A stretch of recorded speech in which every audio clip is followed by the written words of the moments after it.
एक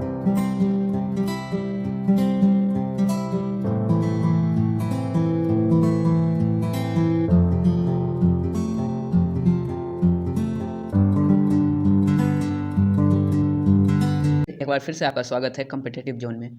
तो आज का जो ये हमारा वीडियो है वो आपको राइट टू फ्रीडम पे, क्योंकि इससे पहले का वीडियो हम लोगों ने राइट टू इक्वलिटी हम लोग डिस्कस कर चुके थे, जिसमें है कि आपको जो है आर्टिकल 14 से लेकर आर्टिकल 18 तक कवर हो गया था। अब जो आगे बढ़ेंगे जिसमें कि हम लोगों ने आर्टिकल 19 भी समझ लिया था, और आज जो है आगे बढ़ते हैं राइट टू फ्रीडम में, जो कि आर्टिकल 19 से लेकर 22 तक है। तो 19 तो क्लियर हो चुका है हमारा पिछले वीडियो में ही। अगर आपने पिछले वीडियो को नहीं देखा है तो आप डिस्क्रिप्शन बॉक्स में लिंक दिया हुआ है, आप जाकर वहाँ से देख सकते हैं, या फिर आप प्ले लिस्ट भी चेक कर सकते हैं, वहाँ सारे वीडियो आपको अवेलेबल मिल जाएंगे।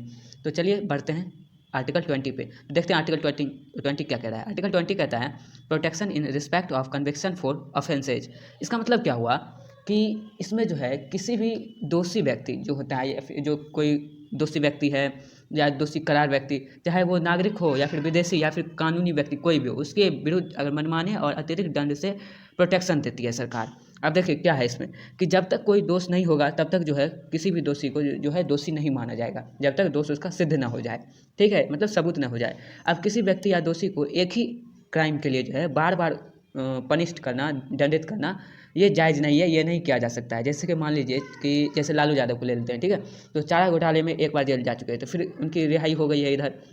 तो अब जो रिहाई हो गई है, इसके बाद जो मान लीजिए इलेक्शन लड़ने जाएंगे, तो अब जो कहेगा सुप्रीम कोर्ट की नहीं, आपने चारा घोटाला किया था, चलिए फिर से जेल चलिए। तो ऐसा नहीं होता है। जब कोई एक क्राइम के लिए एक बार ही उसके लिए सज़ा होती है, ऐसा नहीं है कि एक क्राइम के लिए बार बार सज़ा दिया जाए। तो ये आर्टिकल 20 कहती है। और फिर कहती है कि किसी अपराध के लिए कोई भी जो क्राइम करता है, किसी व्यक्ति को स्वयं अपने यानी खुद के लिए जो है खुद के अगेंस्ट विटनेस होने के लिए ऑब्लिगेट नहीं किया जा सकता है। मतलब कि खुद के लिए ऐसा नहीं कि आप जो है खुद के विरुद्ध जो है आप विटनेस दे, और खुद के विरुद्ध आपको बाध्य किया जाता है कि साक्षी बनने के लिए। तो ऐसा जो है आर्टिकल 20 में यही आपको प्रोटेक्शन देता है। ठीक है, तो आर्टिकल 20 आपको क्लियर हो गया। अब बढ़ते हैं आर्टिकल 21 के आगे। आर्टिकल 21 में क्या कह रहा है? आर्टिकल 21 है protection of life and personal liberty. मतलब कि इसमें जो है आपके लाइफ और पर्सनल लिबर्टी का जो है रक्षा किया गया है, प्रोटेक्शन दिया गया है। तो इसमें कौन कौन सी चीज़ आती है? देखिए इसमें दो तरह की चीज़ें। एक हो गया आपका लाइफ का। तो लाइफ में आपको क्या चाहिए? लाइफ जीने के लिए, यानी जीने का अधिकार है इसमें। तो जीने का अधिकार में आपको क्या आ जाता है? जैसे कि आप जी रहे हैं, तो आपको जीने के लिए क्या चाहिए? इन्वायरमेंट चाहिए। तो आपको जो है लाइफ के साथ साथ इन्वायरमेंट का भी रक्षा करना है। और उसके बाद सोसाइटी। देखिए अगर आपको जीने का अधिकार है तो इसका मतलब ये नहीं कि आप किसी का जान नहीं ले सकते हैं। तो इसका मतलब ये नहीं कि आप खुद का भी जान लें। तो इसमें जो है सुसाइड करने पे भी जो है आपको रोक लगा हुआ है, इससे भी आपको प्रोटेक्शन है हेल्थ के लिए। अब जब आपके लाइफ का जब प्रोटेक्शन हो रहा है तो हेल्थ का भी प्रोटेक्शन होना चाहिए। तो इस कारण से जो होता है कि मान लीजिए आपको जैसे कोविड-19 में जितने भी दवाई आपको दिए गए हैं सरकारी हॉस्पिटल में या कोई भी हॉस्पिटल में, तो आपको क्या है कि सारे के सारे फ्री दिए गए हैं। ऐसा नहीं है कि उसके लिए सरकार पैसा ली है। तो ये जो है आपका अधिकार है, मौलिक अधिकार है, जिसमें कि लाइफ एंड पर्सनल लिबर्टी है। तो आप देखिए लाइफ में यही था कि आप जब खुद आपको जीने का अधिकार है तो आप इन्वायरमेंट को साफ रखिए। अगर इन्वायरमेंट को दूषित करते हैं तो इस वजह से आप पे जो है एक्शन होगा। अगर आप सुसाइड करते हैं, तो जब आपको अधिकार है कि जीने का अधिकार है, तो आप खुद की भी जान नहीं ले सकते हैं। तो इसके लिए जो आपको, अगर आप ऐसा करते हैं, अब आत्महत्या कर रहे हैं, अगर आप मर गए तब तो फिर सज़ा किसको देगी सरकार? तो किसी को नहीं। अगर आप बच जाते हैं तो आप पे जो होगा उसके विरुद्ध आपको कार्रवाई की जाएगी आईपीसी की धारा 309 के तहत। ठीक है, इंडियन पिनल कोड। ठीक है, और उसके बाद हेल्थ है। अब देखिए पर्सनल लिबर्टी में क्या आता है? एकांत या एवं विदेश यात्रा, जिसमें कि आप जो है अकेले रह सकते हैं, ये आपका अधिकार है। आप विदेश घूमने भी जा सकते हैं। निजता का यानी प्राइवेसी की जो है आपका, वो भी आपको अपना प्राइवेसी रख सकते हैं। तो जैसे आप कोई भी बात छुपाना चाहते हैं तो वो छुपा कर रख सकते हैं। एडल्टरी भी आपको जो है एक, ये भी जो है आपका आर्टिकल 21 में ये प्रोटेक्शन दिया गया है कि आप एडल्टरी मतलब कि आप जिसको चाहें आप अपने हिसाब से आप उससे विवाह कर सकते हैं, या फिर आप चाहे तो तलाक दे सकते हैं। ठीक है, अब देखिए इसको जो है एडल्टरी को एक बार क्लियर करके बता देते हैं। जैसे कि मान लीजिए जैसे कि मान लीजिए कोई आदमी है, कोई विवाहित है, ठीक है, कोई विवाहित दंपति है, और उनकी पत्नी किसी और के साथ संबंध रखती है। तो उसका पति अगर कोर्ट में ऐसा कहता है कि नहीं, वो जो है वो इंसान मेरे पत्नी से संबंध रख रहा है, तो उनके विरुद्ध केस नहीं होगा। अब क्या होगा कि कोर्ट ये कहेगी कि आपकी पत्नी भी तो उससे संबंध रख रही है। तो इस परिस्थिति में जो है आपको बस एक ही चारा है कि आप जो है उसके विरुद्ध केस नहीं कर सकते हैं, बस आप ये कर सकते हैं कि कोर्ट आपको तलाक देके आपको उससे अलग कर सकती है। ये है एक कोर्ट ये कर सकती है, इसके अलावा नहीं कुछ कर सकती है। अब देखिए इसमें कौन कौन से अधिकार हैं आपको आर्टिकल 21 में। तो राइट टू प्राइवेसी है, अभी मैंने बताया। उसके बाद राइट टू लिव है, ये भी मैंने बताया। राइट टू हेल्थ है, ये भी देख लिया आपने। Right to free education till become 14 year old. अब देखिए 14 साल तक जो है आपको फ्री एजुकेशन के लिए फ्री एजुकेशन का अधिकार है। Right for free help of law, मतलब कि आप जो है खुद का खुद के लिए आप वकील रख सकते हैं। इसमें आपको फ्री लॉ जो है फ्री कानून का जो है आपको व्यवस्था की गई है। राइट अगेंस्ट सेपरेट जेल, अगर आपको किसी सेपरेट जेल में रखा गया है मतलब अकेले, तो आप क्या कर सकते हैं, उसके विरुद्ध भी कर सकते हैं, इसके विरुद्ध भी आपके अधिकार है। राइट हैंड कफ, अब हथकड़ी लगाने के विरुद्ध अधिकार है। राइट अगेंस्ट वायलेंस नेचर, इसके विरुद्ध अधिकार है। अब देखिए राइट टू ट्रैवल फॉरेन, मतलब विदेश में आप घूम सकते हैं। Right against to become a bonded labour, आप बंधुआ मजदूर के विरुद्ध आपको अधिकार है कि आप उसके विरुद्ध कोर्ट में कह सकते हैं, शिकायत कर सकते हैं। राइट अगेंस्ट हैंगिंग पब्लिकली, यानी कि आपको पब्लिकली जो है जनता के सामने आपको फांसी नहीं चढ़ाया जा सकता है, इसके विरुद्ध भी आपका अधिकार है। राइट टू स्लीप, सोने का अधिकार है। ठीक है, देखिए राइट टू स्लीप भी जो आपको सोने का अधिकार देता है। जैसे कि मान लीजिए आपको कोई नींद खराब नहीं कर सकता है। जैसे कि हाल ही में एक न्यूज़ आया था कि इलाहाबाद यूनिवर्सिटी के जो वाइस चांसलर है उनकी जो नींद खराब हो रही थी ये अजान के कारण, तो उसने क्या किया था कि स्थानीय डीएम को जो है पत्र लिखा था इस विषय में। तो ये जो अधिकार है आपको संविधान देती है, राइट टू स्लीप। ठीक है, अब है राइट अगेंस्ट नॉइज पॉल्यूशन, आप पॉल्यूशन आपका राइट है, आपको जो है राइट अगेंस्ट नॉइज पॉल्यूशन। ठीक है, उसके बाद राइट फॉर इलेक्ट्रिसिटी, आपको बिजली का अधिकार है। Right to behave with respect to women, और वुमेन के साथ जो है रिस्पेक्ट से बात करने का अधिकार है, बिहेव करने का अधिकार है। अब देखिए इसमें एक चीज़ और जोड़ा गया है कि 19 जो आर्टिकल 19 है उसमें आर्टिकल 21 है, सॉरी आर्टिकल 21 है, उसमें आर्टिकल 21A जोड़ा गया है। अब देखिए आर्टिकल 21A क्या है, तो ये जो है आपको राइट टू एजुकेशन है। जैसे कि आपने ये देखा था कि right to free education till become 40 years old, है ना। तो इसी को जो है आपको डिटेल में इसको जोड़ा गया है। अब देखिए क्या कहता है आर्टिकल 21A में, कहा गया है कि गवर्नमेंट जो है 6 साल से लेकर 14 साल के उम्र तक के बच्चों को जो है फ्री एजुकेशन उपलब्ध कराएगा, यानी व्यवस्था कराएगा। और ये जो है आपको 86 अमेंडमेंट ऑफ द कॉन्स्टिट्यूशन 2002 के अंतर्गत किया गया। अब देखिए ऐसा नहीं है कि ये जो 2002 में किया गया, इससे पहले नहीं था। ये इस जो अमेंडमेंट से पहले भी जो है संविधान में ये था, लेकिन ये था कब, पार्ट 4 के आर्टिकल 45 में था। बच्चों के लिए जो फ्री एजुकेशन एवं अनिवार्य शिक्षा की व्यवस्था इसमें भी थी। At the same time directive theory होने के कारण जो है, उसी समय जो डायरेक्टिव थ्योरी होने के कारण यह जो है कोर्ट द्वारा जरूरी नहीं ठहराया जा सकता था। अब फिर क्या हुआ कि यह जब अमेंडमेंट आर्टिकल 45 डायरेक्टिव थ्योरी को बदल देता है।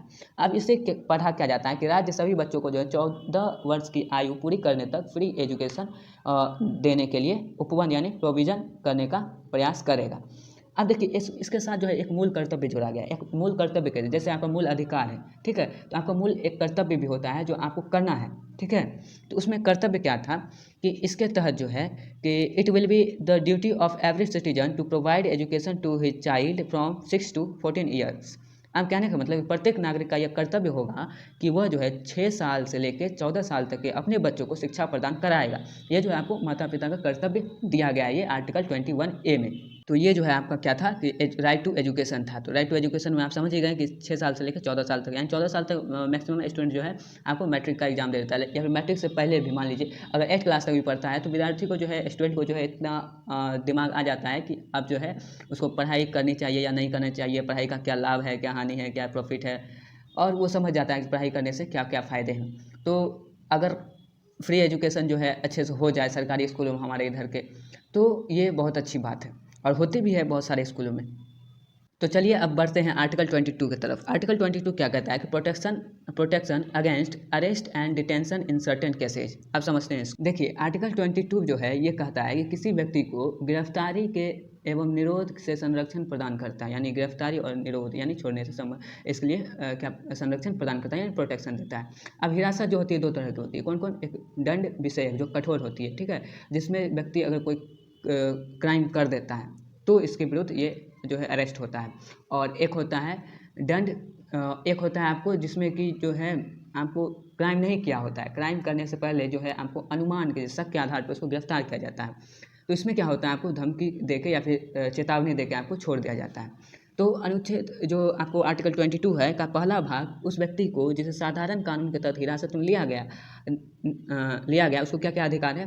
तो गिरफ्तारी, जैसे कि आप क्राइम कर लिए, ठीक है, क्राइम करने के बाद आप गिरफ्तार हो गए, तो गिरफ्तार हो गए तो उसको क्या क्या अधिकार है। गिरफ्तारी करने के आधार पर सूचना देने का अधिकार, मतलब कि अगर आपको गिरफ्तार किया जाता है तो अब आप तो अचानक से गिरफ्तार हो गए, तो अब क्या कीजिएगा, आपको ये अधिकार है कि आप घर पे फ़ोन करके आप इन्फॉर्म कर सकते हैं अपने परिवार को कि हाँ मैं गिरफ्तार हो चुका हूँ, यानी अरेस्ट हो चुका हूँ, ठीक है। अब ये अधिकार हो गया। उसके बाद विधि व्यवसाय और से परामर्श और प्रतीक्षा कराने का अधिकार, यानी कि प्रतिरक्षा कराने का अधिकार, यानी कि आप जो है खुद के सपोर्ट, खुद के लिए एक वकील रख सकते हैं जो आपका जो बात कोर्ट तक पहुंचाए, ठीक है। दंडाधिकारी मजिस्ट्रेट के सम्मुख, मजिस्ट्रेट कहने का मतलब यहाँ ये है कि आपको जज के सामने, ठीक है, मजिस्ट्रेट के सम्मुख जो आपको 24 घंटे में यात्रा के समय को मिलाकर पेश होने का अधिकार है, ठीक है। 24 घंटे के अंदर आपको जो है जज के सामने पुलिस जो है पेश करेगी, ठीक है। उसके बाद है दंडाधिकारी द्वारा जो है बिना अतिरिक्त निरोध दिए 24 घंटे में रिहा करने का अधिकार, ठीक है। अगर आपके विरुद्ध कोई ठोस सबूत नहीं है, ठीक है, तो उस परिस्थिति में क्या करेगी, आपको कोर्ट जो है, जज जो है आपको 24 घंटे के अंदर छोड़ देगी, ठीक है। अब देखिए दूसरा इसका देखते हैं, दूसरा भाग इसका क्या, दूसरा पार्ट आर्टिकल 22 का, उन व्यक्तियों को सुरक्षा प्रदान करता है जिन्हें दंड विषयक कानून के अंतर्गत गिरफ्तार किया गया है, ठीक है। अब यह सुरक्षा जो है आपको विदेशी एवं नागरिक दोनों को उपलब्ध है। अब कौन कौन है ये सुरक्षा, तो व्यक्ति की हिरासत 3 माह से ज़्यादा नहीं बढ़ाई जा सकती है जब तक कि सलाहकार बोर्ड इससे बारे में उचित कारण न बताएं। देखिए अब क्या होता है कि अगर शक के आधार पर आपको गिरफ्तार किया गया है, ठीक है, जैसे कि मान लीजिए इलेक्शन होने वाला है, ठीक है, अब किसी व्यक्ति पे ये संदेह है, यानी कि ये शक है कि वो जो है दंगा फसाद करेगा, तो उसको शक के आधार पर क्या किया जाता है कि जेल में डाल दिया जाता है, और वो जो है 3 महीना के लिए डाल दिया जाता है। तो इसमें जो है आपको ये जिसमें क्राइम करके जाता है लोग, तो उसमें क्या होता है कि आपको ईजी होता है कि 24 घंटे के अंदर मान लीजिए आपको कोर्ट में हाजिर करना है, अगर ठोस सबूत है तो आपके विरुद्ध कार्रवाई होगी, अगर नहीं है तो आपको छोड़ दिया जाएगा। और इसमें क्या है कि आपको 3 महीने तक आपको जेल में रखेगा, और इसके विरुद्ध आपको ये भी अधिकार है कि आप जो है कि 3 महीने के अंदर जो है आप अपना वकील रख सकते हैं, और आप अपनी सूचना, अपना जो कारण है वो आप बता सकते हैं कि ये बेकार में मुझे जेल में बंद रखा है, तो वो लॉकअप रहती है, आपको पुलिस कस्टडी में रहता है वो। अब देखिए निरोध का आधार संबंधित व्यक्ति को बताया जाना चाहिए। हालांकि देखिए अब जो है आप जो गिरफ्तार करेगी पुलिस या फिर अरेस्ट करेगी, तो उस समय आपको कारण बता भी सकती है और नहीं बता सकती है। अगर चाहेगी तो पुलिस नहीं बताएगी, क्योंकि कुछ शक के आधार पर हो रही है, तो वो जो है बहुत जगह नहीं बताई जाती है, ठीक है, लेकिन बतानी चाहिए ऐसा माना जाता है। अब देखिए निरोध वाले व्यक्ति को यह अधिकार है कि वह निरोध के आदेश के विरुद्ध अपना प्रतिवेदन दे। यही मैंने बताया अभी कि आपको जो है ये अधिकार है कि आप जब तक जेल में हैं तो आप अपनी बातों को वकील रख के कोर्ट तक पहुँचा सकते हैं, ठीक है।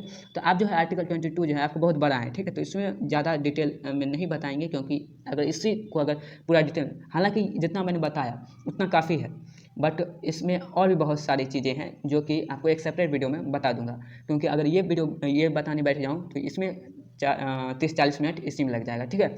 चलिए अब आगे बढ़ते हैं, आर्टिकल 23 देखते हैं क्या है। तो आर्टिकल 23 जो है आपको क्या कहता है, राइट अगेंस्ट एक्सप्लॉइटेशन, मतलब कि जो है आपको ये शोषण के विरुद्ध अधिकार है। देखिए आप आर्टिकल 14 से लेकर 18 तक कर लिए, फिर 19 से लेकर 22 तक कर लिए, जो कि राइट टू फ्रीडम था। अब हम लोग आ गए राइट अगेंस्ट एक्सप्लॉइटेशन, मतलब शोषण के विरुद्ध अधिकार। तो आर्टिकल 23 क्या कहता है कि provision of traffic in human beings and forced labour. देखिए अब इसमें क्या कह रहा है कि जो है कि मानव दुर्व्यापार या फिर बेगार, जिसको बलात् श्रम कहते हैं, यानी कि बेगारी जैसे कि होता है, इसको आम भाषा में समझिए बेगारी, यानी कि आपसे काम करवा लिया गया और आपको पैसा वैसा कुछ नहीं दिया गया, तो ये होता है बेगारी। तो ये जो है आपको नहीं, इस पर आपको जो है जो सरकार प्रतिबंध लगाती है। अब देखिए इसमें और क्या है कि prohibition of ethical business of children and women, ठीक है। अब देखिए इसमें क्या है कि आपको जो है महिलाओं बच्चों का जो है आप बिजनेस नहीं कर सकते। जैसे कि बहुत जगह ये होता है कि आपको बच्चों महिलाओं को बेचता है, खरीदता है, तो ये बिज़नेस आप नहीं कर सकते। इस पर जो है आपको अगर आप पकड़ाते हैं तो इस पर जो है आपको कानूनी कार्रवाई की जाएगी। ये जो है आपको प्रतिबंध लगाती है इस पर सरकार। अब देखिए फिर क्या है, स्लेवरी सिस्टम क्या होता है कि दास प्रथा जो होता है, मतलब कि आप किसी को गुलाम बना के आप उससे काम करवा रहे हैं, तो ये आप नहीं करवा सकते हैं। ये जो आपको राइट अगेंस्ट एक्सप्लॉइटेशन के विरुद्ध में जो आपको ये अधिकार है आर्टिकल 23 के तहत। आप प्रोहिबिजन ऑफ अनबाउंड लेबर, आप जो बंधुआ मजदूर नहीं बना सकते हैं।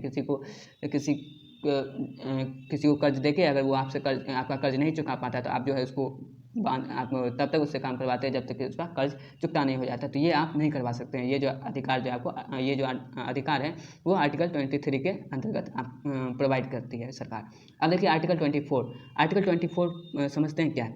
आर्टिकल 24 कहता है कि prohibition of employment of children in factories. देखिए यहाँ प्रोहिबिशन होगा, यहाँ प्रोविजन लिखा गया है, ठीक है। ये आपको थोड़ा मिसप्रिंट हो गया है, लिखने में मिस्टेक हुआ है। देखिए क्या होता है, इसको समझते हैं। तो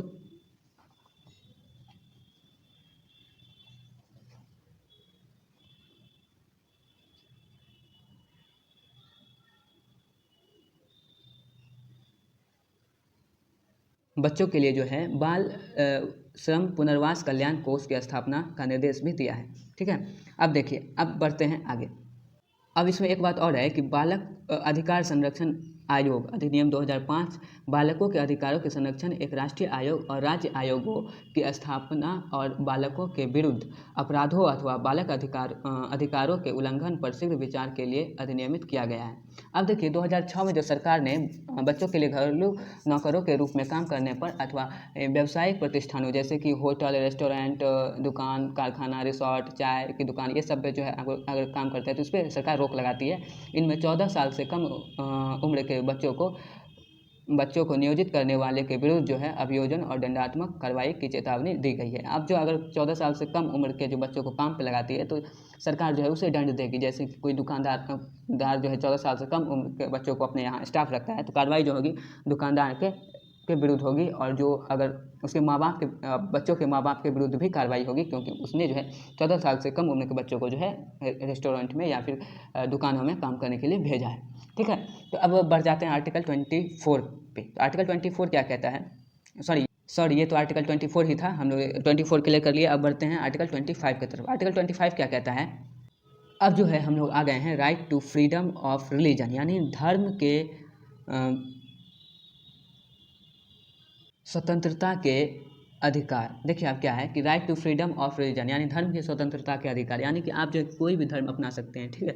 आप देखिए आर्टिकल 25 में ये प्रावधान है कि freedom of conscience and free practice and propagation of religion. अब इसको समझते हैं क्या है। अब इसमें सरकार जो है आपको ये अधिकार देती है कि सभी व्यक्तियों को अंतःकरण की स्वतंत्रता और धर्म के अबाध रूप से मानने, आचरण करने और प्रचार करने का समान हक होगा। देखिए अब क्या है कि अगर आप चाहते हैं अपने मन में ही आप मान सकते हैं कि किसी एक धर्म को जो है आप बढ़ावा दे सकते हैं, मन ही मन आप किसी एक धर्म को अपना सकते हैं और उसको जो है आप उसके अकॉर्डिंग जो है आप अपना प्रचार प्रसार कर सकते हैं, ठीक है। आप जो है अंतःकरण की स्वतंत्रता मतलब कि आप खुद ही मन में मान सकते हैं। आप मानने का अधिकार, अपने धार्मिक विश्वास और आस्था की सार्वजनिक और बिना भय की घोषणा करने का अधिकार है, ठीक है। आचरण का अधिकार, धार्मिक पूजा परंपरा समारोह करने का और अपनी आस्था के विचारों के प्रदर्शन की स्वतंत्रता है, ठीक है। ये जो है आपको आर्टिकल 25 देती है। अब क्या है आर्टिकल 26 कहता है कि freedom to manage religious affairs. अब देखिए इसमें क्या है कि धार्मिक, इसमें जो आप मूर्ति पूजन कर सकते हैं, मेला लगा सकते हैं, धार्मिक जो है आप सभा बैठा सकते हैं और उसमें जो है आप अपना जो धर्म के अकॉर्डिंग जो है आप भजन कीर्तन करवा सकते हैं, ठीक है। अपने धर्म विषयक कार्यों का प्रबंध करने का अधिकार है। जंगम स्थावर संपत्ति का अर्जन और स्वामित्व का अधिकार है और ऐसे संपत्ति का विधि के अनुसार प्रशासन करने का भी अधिकार है। अब देखिए आर्टिकल 27 क्या कहता है, freedom of tax as for taxes, sorry यहाँ टैक्स एज लिखा गया, टैक्सेज होगा सिर्फ, तो taxes for payment to promote religious culture. अब देखिए समझते हैं आर्टिकल 27 को। तो इसमें कहा गया है कि राज्य कर के रूप में एकत्रित धन को किसी विशिष्ट धार्मिक उत्थान एवं रख रखाव के लिए व्यय नहीं कर सकता, ठीक है। अब देखिए राज्य जो टैक्स लेगी या सरकार जो टैक्स लेगी वो किसी मंदिर, मस्जिद या कोई भी धार्मिक संस्थान है उसको बढ़ावा देने के लिए नहीं कर सकती है, या इसका उपयोग मतलब उसका वो पैसों का खर्च नहीं कर सकती। यह व्यवस्था राज्य को किसी धर्म का दूसरे के मुकाबले पक्ष लेने से रोकता है। इसका अर्थ यह होता है कि करों का प्रयोग सभी धर्मों के रख रखाव एवं उन्नति के लिए किया जा सकता है। अब देखिए यह व्यवस्था केवल जो है कर की उगाही पर रोक लगाती, न कि शुल्क पर, यानी कि आपको जो है कर देना होता है। देखिए अब इसको समझते हैं, ऐसा इसलिए होता है क्योंकि शुल्क लगाने का उद्देश्य जो होता है ना वो धार्मिक संस्थानों पर धर्मनिरपेक्ष प्रशासन के पक्ष में नियंत्रण लगाना है। मतलब कि आपको जो है धर्मनिरपेक्ष, यानी कि ये नहीं, आपको धर्म की जो है, ऐसा नहीं कि किसी धर्म को बढ़ावा दिया जा रहा है, किसी धर्म को नीचे दिखाया जा रहा है। तो ये जो आपको धर्मनिरपेक्ष प्रशासन के पक्ष में नियंत्रण लगाना होता है। इस तरह तीर्थयात्रियों से शुल्क जो है वसूली जा सकती है, ताकि उन्हें कुछ विशेष सुविधाएं, जैसे कि आप कुंभ मेले में ही देखते हैं, तो जो तीर्थयात्री आते हैं उनसे जो है आपको शुल्क लिया जाता है, टैक्स लिया जाता है, ताकि उन्हें कुछ जो है विशेष सुविधा दिया जा सके। इसी तरह धार्मिक कार्यकलापों, यानी जो धार्मिक क्रियाक्रम होता है और उनके खर्च को नियमित रूप से नियमित करने के लिए जो है उसमें शुल्क लगाया जा सकता है। ठीक है, तो ये जो आपको तीर्थ यात्रियों पर जो शुल्क लगता है वो जो आपको सरकार को टैक्स जाती है। ठीक है, तो आर्टिकल 27 क्लियर हो गया। अब आर्टिकल 28 को पढ़ते हैं। आर्टिकल 28 क्या कह रहा है कि freedom to attend religious worship in certain educational institution. अब देखिए कि कोई सर्टेन एजुकेशन इंस्टीट्यूशन है, मतलब कोई शिक्षा के लिए जो है संस्थान है किसी खास धर्म के लिए। ठीक है, तो उसमें जो है आपको धर्म के अकॉर्डिंग जो है आपको पूजा करने के लिए, वर्शिप करने के लिए आपको जो है फ्रीडम, ये स्वतंत्रता देती है। लेकिन इसमें क्या है कि ये जो आपको शैक्षणिक संस्थान है, एजुकेशनल इंस्टीट्यूशन है, ये ऐसे संस्थान है जिसका देखिए institution which is completely undertaken by government completely prohibited. अब देखिए ऐसे संस्थान जिनका पूरी तरह रख रखाव जो होता है राज्य करता है। ठीक है, अब देखिए institution which is undertaken by government but established for special aspect religious education guaranteed. अब देखिए ऐसे संस्थान जिनका प्रशासन राज्य करता है, लेकिन उनकी स्थापना की विन्यास या न्यास के तहत हो, यानी कि जो करता है वो जो किसी खास धर्म के जो लोग होते हैं वो उसको एस्टेब्लिश किए हैं। ठीक है, स्पेशल रिलीजियस के कारण, किसी धर्म के कारण, लेकिन फिर जो उसका जो उस पर शासन जो चलता है वो राज्य का चलता है, वो राज्य के अंतर्गत आती है, सरकार के अंतर्गत आती है।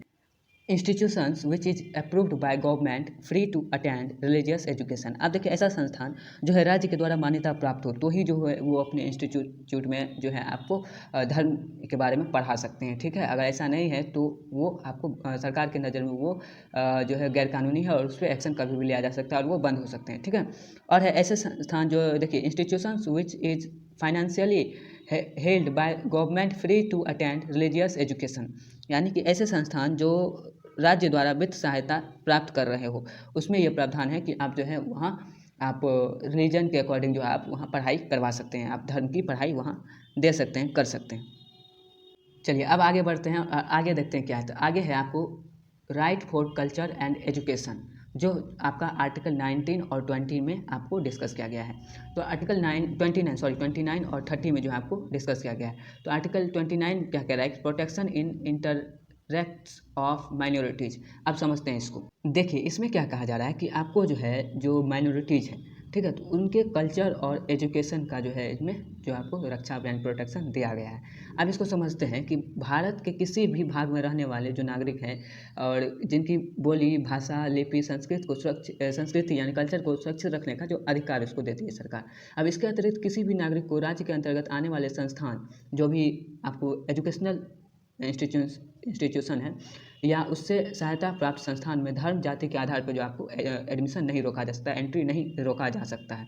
अब देखिए ये जो है आर्टिकल 29 जो है धार्मिक अल्पसंख्यक यानी कि माइनॉरिटीज़ को जो है एवं भाषाई अल्पसंख्यक, जो भाषा जिस भाषा के लोग जो हैं कम हैं, माइनॉरिटी में हैं, को सुरक्षा प्रदान करता है। हालांकि उच्चतम न्यायालय यानी कि ये जो सुप्रीम कोर्ट है ने यह व्यवस्था दी है कि इस आर्टिकल की व्यवस्था न केवल सिर्फ जो है आपको माइनॉरिटीज़ के मामले में ही नहीं है, बल्कि जैसा कि जनरली होता है, सामान्यतः माना जाता है, क्योंकि नागरिकों के अनुभाग शब्द का अभिप्राय अल्पसंख्यक एवं बहुसंख्यक दोनों से, माइनॉरिटी और मेजॉरिटी दोनों से है। अब देखिए सुप्रीम कोर्ट ने यह व्यवस्था भी दी है कि भाषा की रक्षा में भाषा के संरक्षण हेतु आंदोलन करने का अधिकार भी सम्मिलित है। ठीक है, भाषा के संरक्षण के लिए जो आप आंदोलन भी कर सकते हैं, ये आपको सुप्रीम कोर्ट अधिकार देती है।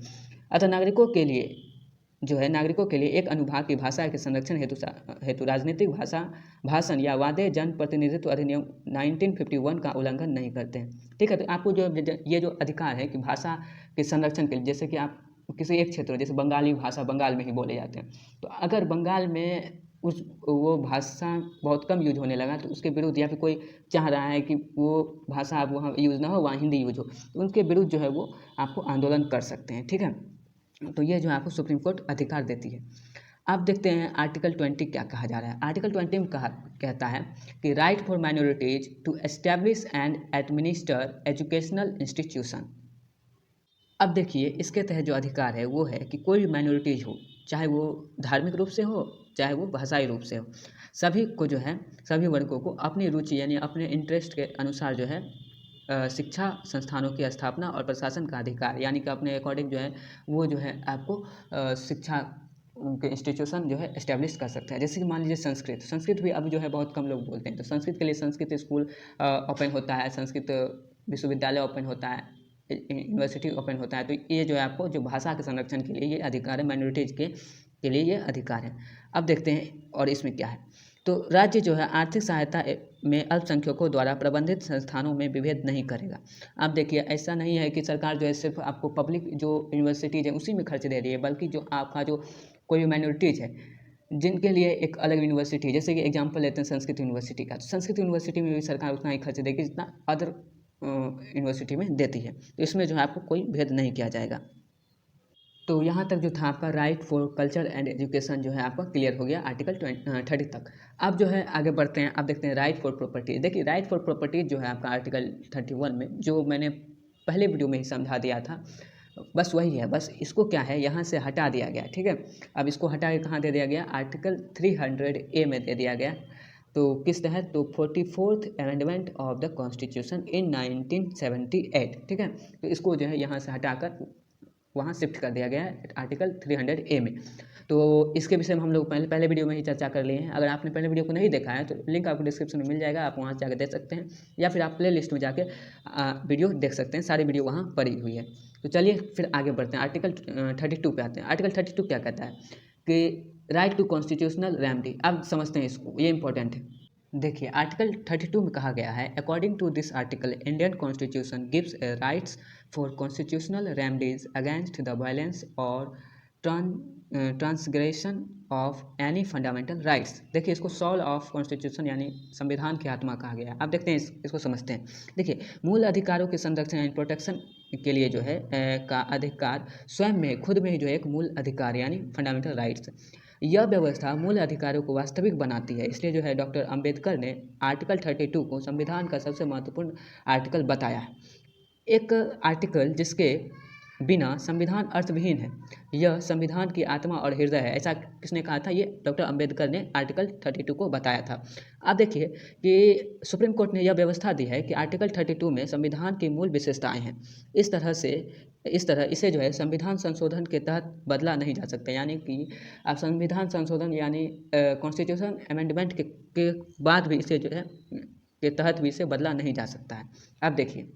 अब देखिए जो आर्टिकल 32 का जो मूल उद्देश्य अधिकारों के संरक्षण एवं हेतु गारंटी, प्रभावी, सुलभ और संक्षेप उपचारों की व्यवस्था है।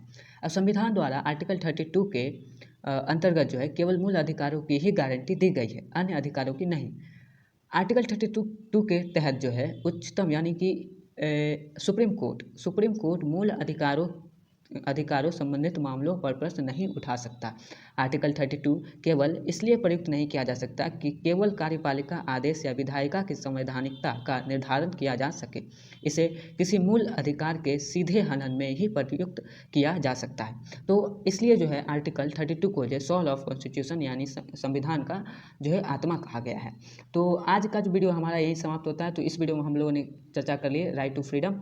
आपको जो है आपको आर्टिकल 19 से लेकर आर्टिकल 22 तक राइट टू फ्रीडम कर लिए, और उसके बाद फिर आर्टिकल 23 से लेकर 24 में हम लोगों ने राइट अगेंस्ट एक्सप्लॉयटेशन कर लिए यानी शोषण के विरुद्ध अधिकार। फिर हम लोगों ने right to freedom of religion यानी धर्म की स्वतंत्रता के विरुद्ध अधिकार, ये जो हम लोगों ने कर लिया आर्टिकल 25 से लेकर 28 तक। उसके बाद फिर हम लोगों ने right for culture and education कर लिया आर्टिकल 29 एंड 30। उसके बाद राइट फॉर प्रॉपर्टी जो आर्टिकल 31 में था, इसको शिफ्ट कर दिया गया कहाँ, आर्टिकल 300A में, ठीक है। और किसके तहत, 44th amendment of the constitution in 1978, ठीक है। उसके बाद फिर राइट टू कॉन्स्टिट्यूशनल रेमेडी जो आर्टिकल 32 में है, और इसी को क्या कहा जाता है, सोल ऑफ द कॉन्स्टिट्यूशन कहा जाता है, ठीक है। तो आज का जो वीडियो हमारा यहीं समाप्त होता है, और आपका जो ये फंडामेंटल राइट्स था वो क्लियर हो गया है। तो अगर आपने पिछले वीडियो को नहीं देखा है तो आप जाइए, वहाँ पिछले वीडियो को आप देख सकते हैं, लिंक आपको डिस्क्रिप्शन में दे दूंगा, और बाकी के वीडियो आप लिस्ट में जाके देख सकते हैं। तो चलिए आपसे फिर मिलते हैं किसी नेक्स्ट वीडियो में।